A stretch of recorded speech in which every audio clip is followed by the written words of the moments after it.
Happy Wednesday, Clinton County, Wilmington, Ohio, 45177. I'm going to read something to you here as the title states they do exist, and they do. I'm going to I'll read a couple of things associated with what's called histrionic personality disorder. Um, Not to be, confused with Munchausen's or anything like that, because it's different. So I'm going to read some of the key points, and it's fascinating because there are shitbags out there that utilize this tactic, and it's pretty sad. Um, it's HPD, a mental disorder that shares similarities with narcissism, where someone might create or exaggerate an illness to deflect attention away from their own problematic behaviors. Problems is called histrionic personality disorder. Key points about HPD: excessive attention seeking. People with HPD often crave to be the center of attention, even if it means creating drama or exaggerated situations to gain sympathy.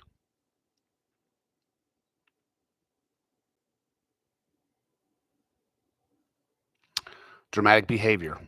They may display overly emotional responses and dramatic presentations of their problems, which can sometimes include faking illnesses. Shallow emotions. While appearing highly emotional, their emotions may not be deeply felt and can change rapidly.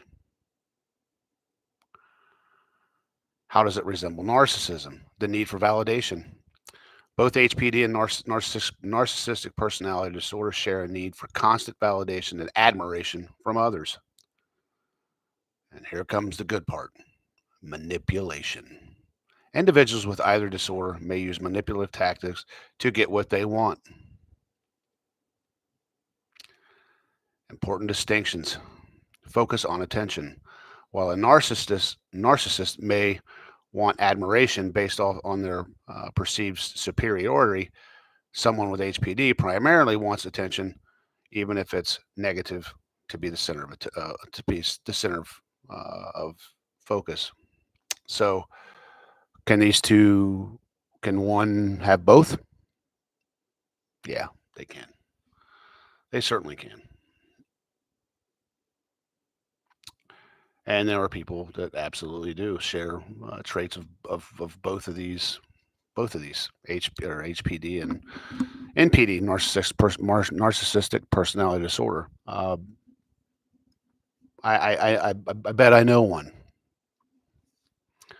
No, I'm certain I do.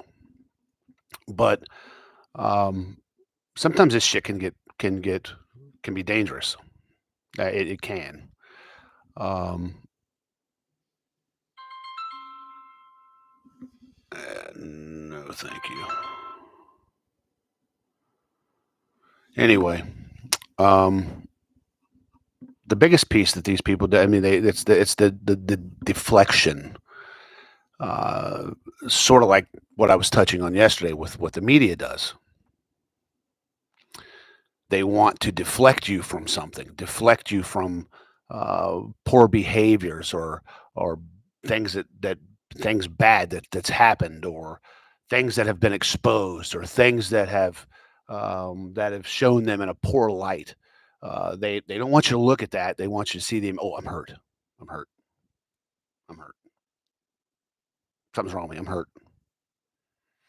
And sort of like the little boy that cried wolf. Um, Similar, because then when something's really wrong, no one wanted to believe it, and um, and then the guy got fucking killed.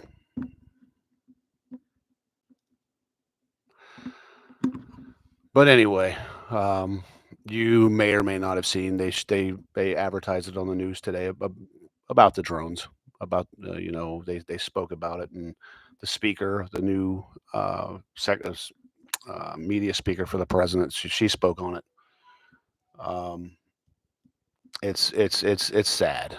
I mean, they said basic research, and this, and it's all it takes. With some of these people that I just defined with you too, is a little bit of basic research and trends and habits and historic events. Um, but anyway, that's all I'll touch on that. Sad scenario if that's if my hunch is correct, and it probably is. I hope it's not. I mean, I would hate to for someone to be truly in harm's way and not get the proper prayers, because I mean I pray for everyone anyway, but um, sometimes you got to say extra special and specific things to God, but it is what it is. Um, the filing that Daryl filed concerning Officer Elliott, you got to see that. You got to see that. There's going to be a hearing, because if not, that's going to be a problem, because there's forensics evidence that's been provided in this hearing that proves uh, unequivocally that the sheriff's department lied. It's not me saying it. I'm just telling you that these are the facts. This is the scientist, and I dare you, any of you, to go and look up um, the background of Eric Specken. I don't know if I think it's Specken. I dare you. I mean, and then take a look where he went when he was 13 or 14. I mean, the guy's not a slouch. So he's he's on top of things. So that's the one huge thing that they're going to have to battle, and they can't, because if they were going to, they would have done it long back when this thing was in a civil procedure. They got kicked out because of a clerical error made by a disabled woman who was acting pro se. Good job, Judge Woolever. Good looking out. Good looking out for the home team here, buddy. We know you're looking out for the home team and not justice. It's not a fucking. It's not. It's obvious. It's very obvious. When this motherfucker allows a plea to remain that the Ohio Supreme Court absolutely plainly states cannot be allowed as a defense to shield and hide crimes. Yeah, well, it's okay. Not done there either, buddy. Because it's only growing. I mean, I think this grassroots this exposure campaign, it's begun to a degree where this is starting to happen in other counties, because when we get out into social media and we show these people how to do it and what to do, say, hey man, just get the records on it, request records, start asking questions, hold these people accountable, put the checks and balances. Don't sit back and scream about something if you're not going to do your own damn due diligence and get off your fucking ass and go find out. Stop screaming. Go find out. Maybe they were right. But I can assure you, in the two cases that Daryl and myself have honed in on, no, there's definitely some, in my opinion, some things that most definitely. Okay, in my opinion, do I think Elliot Sylvester went out with the intentions of killing Marvin Andy? No, I do not.